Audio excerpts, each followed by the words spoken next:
Assalamualaikum warahmatullahi wabarakatuh. Selamat siang dan salam sejahtera untuk kita semua. Sahabat 10, saya sekarang berada di kantor KPPN Kabupaten Ketapang. Saya bersama Kepala Kantor KPPN Kabupaten Ketapang, Pak Ismail. Pak Ismail, apa kabar? Baik, alhamdulillah sehat. Ya, Pak Ismail, bagaimana kinerja atau penyaluran dana untuk instansi vertikal di Kabupaten Ketapang sepanjang tahun 2022 itu, Pak? Baik, terima kasih Pak Yasmin. Jadi kalau kita berbicara mengenai perekonomian, ya salah satu di sana komponen yang berpengaruh adalah pengeluaran pemerintah. Nah, dalam konteks ini pengeluaran pemerintah direpresentasikan dengan bagaimana kinerja belanja yang disalurkan pemerintah baik melalui APBN maupun melalui APBD. Nah, dalam konteks pengolahan APBN, KPPN Ketapang menyalurkan dana-dana belanja satuan kerja dan sebagian dana transfer ke daerah, yaitu dana fisik dan dana desa. Nah, sepanjang 2022 yang lalu, ya, kinerja penyaluran dua-duanya, ya, sebagaimana yang sudah KPPN laporkan kepada Bapak Bupati di acara penyerahan DIPA yang lalu di Desember lalu, sangat optimal, meskipun masih ada beberapa perbaikan yang perlu kita lakukan evaluasi bersama di 2023. Untuk dana-dana APBN yang disalurkan melalui belanja kementerian lembaga, dari sisi penyerapan di atas 95%. Ini angka 95% ini udah terkategori sangat baik, Pak? Sangat baik. Sangat baik, ya? Sangat baik. Ya. Nah, dari sisi penyerapan.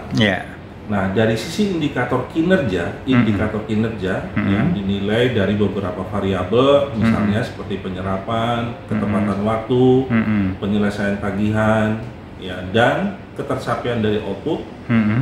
Kita di sini berdasarkan data indikator kinerja pelaksanaan anggaran, kita di sini mencapai 96,93 masih dari cukup, skala 100. Cukup tinggi juga ya, Pak, ya? Cukup tinggi. Sangat tinggi, berarti. Bahkan tertinggi di Kalbar. Oh ya? Ya. Nah, kira-kira apa yang menjadi penyebab Ketapang itu bisa menjadi tertinggi sekalbar ini, Pak? Nah, jadi prinsip utamanya dalam pelaksanaan anggaran adalah disiplin fiskal, Pak. Ya, disiplin fiskal itu dimulai dari pada saat perencanaan, pelaksanaan anggaran, sampai dengan ketercapaian output, sampai dengan pelaporan. Ya, jadi disiplin fiskal itu sudah tercermin dari mulai awal tahun anggaran. Bagaimana yang direncanakan Januari, yang direncanakan Februari itu sesuai dengan apa yang telah direncanakan. Nah, kemudian yang kedua juga yang kami lakukan, bagaimana memberikan feedback, memberikan informasi kepada setiap pimpinan, ya, baik pimpinan satuan kerja maupun pada bupati, terkait dengan evaluasi pada periode berjalan. Ya, di 2022 yang lalu, pada saat kami melakukan rakor kinerja keuangan pusat dan daerah, ya, yang di situ dihadiri oleh seluruh pimpinan satuan kerja dan bupati. Di situ kami melaporkan, ya, periode berjalan, kinerjanya, ya, area-area perbaikan yang memerlukan arahan para pimpinan dan intervensi atau tidak lanjut dorongan dari pimpinan daerah itu, Pak. Berarti ada semacam monitoring yang terus-menerus ya, Pak? Betul. Jadi secara periodik, Pak, secara periodik, ya, kalau dengan pimpinan satuan kerja, ya, itu intensitasnya itu sangat tinggi. Ya, bahkan setiap minggu yang namanya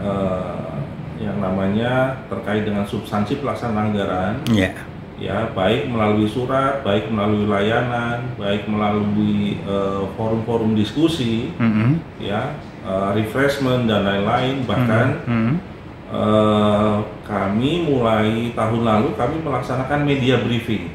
Artinya, ya, semakin mendukung kinerja anggaran semakin transparan, ya, bukan hanya untuk kalangan pimpinan satuan kerja, tapi untuk masyarakat juga. Nah, dengan demikian maka apa yang menjadi misi dari setiap pimpinan satker melaksanakan tugas fungsinya itu diketahui secara positif kepada masyarakat. Nah, ini juga yang mendorong kenapa awareness para pimpinan ya itu sangat tinggi, khususnya di Ketapang dan Kayong Utara, khususnya terkait dengan pencairan belanja APBN dan penyaluran dana fisik dan dana desa.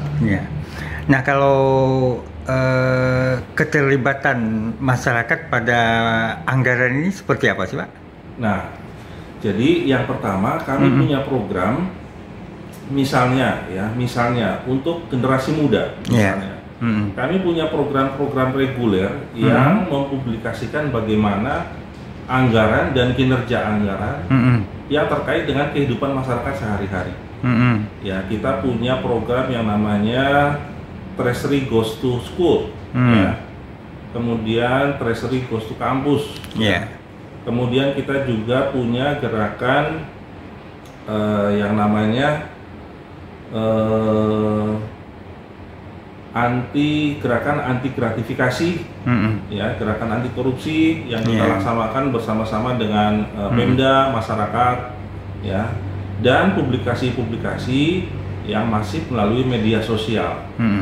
Berarti masyarakat bisa juga turut serta mengawasi anggaran ya, Pak? Tentu. Ya. Tapi lebih spesifiknya cara masyarakat untuk mengawasi anggaran seperti apa sih, Pak, sebenarnya? Ya, yang pertama kalau dari sisi informasi tadi sudah ya, Pak. Kalau dari sisi informasi yang kami sampaikan kepada publik, ya reguler, bahkan sekarang sudah ada media briefing dan program-program lainnya. Nah, di samping itu, Pak, di samping itu kami juga memiliki saluran pengaduan. Ya, saluran pengaduan kemana itu, Pak? Ke KPPN. KPPN, ya. Jadi saluran pengaduan itu tidak terbatas, Pak. Jadi kepada seluruh masyarakat, ya, maupun pengolah anggaran, masyarakat desa, ya, dan secara umum itu bisa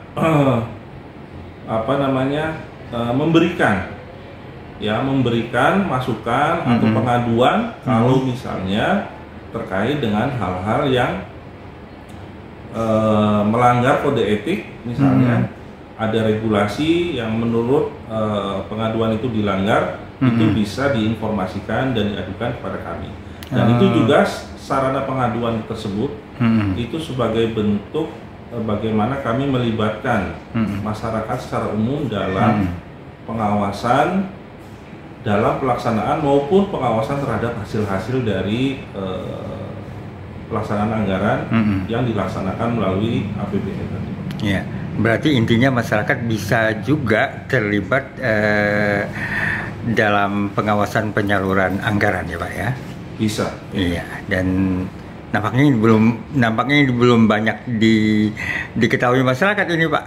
Iya. Jadi kalau yang sudah kami lakukan di 2022 itu sangat berdampak kan, di mana masyarakat desa tahu secara langsung ya. Yang datang waktu itu kepala desa dengan para perangkat desa. Ya, jadi tahu kinerjanya masing-masing dibandingkan dengan desa yang lain juga tahu. Ya, bahkan ada penghargaan Pak Bupati kepada seluruh desa di mana posisinya, bagaimana kinerjanya, itu juga menjadi pemicu bahwa sekarang informasi kinerja pelaksanaan anggaran yang dikelola itu diketahui secara umum oleh transparan oleh masyarakat ya. Betul. Oke. Pak, terima kasih atas bincang-bincangnya. Semoga saja penyaluran anggaran di Kabupaten Ketapang bisa mencapai 100% kinerjanya. Iya. Kami optimis tahun ini dengan berbekal dari evaluasi tahun lalu, apa yang masih bisa kita perbaiki, dan kami selalu bersinergi dengan para pengelola keuangan daerah, khususnya di BPKAD dan Dinas Desa, Dinas Pemberdayaan Desa, yang sudah kami lakukan di awal tahun. Ya, supaya ini bisa menjadi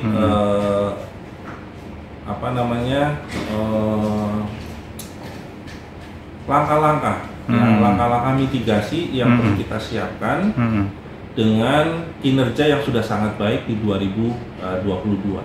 Ya, demikian. Ya. Pak Ismail, terima kasih atas kesempatan bincang-bincangnya. Yasmin Umar untuk Sorot 10.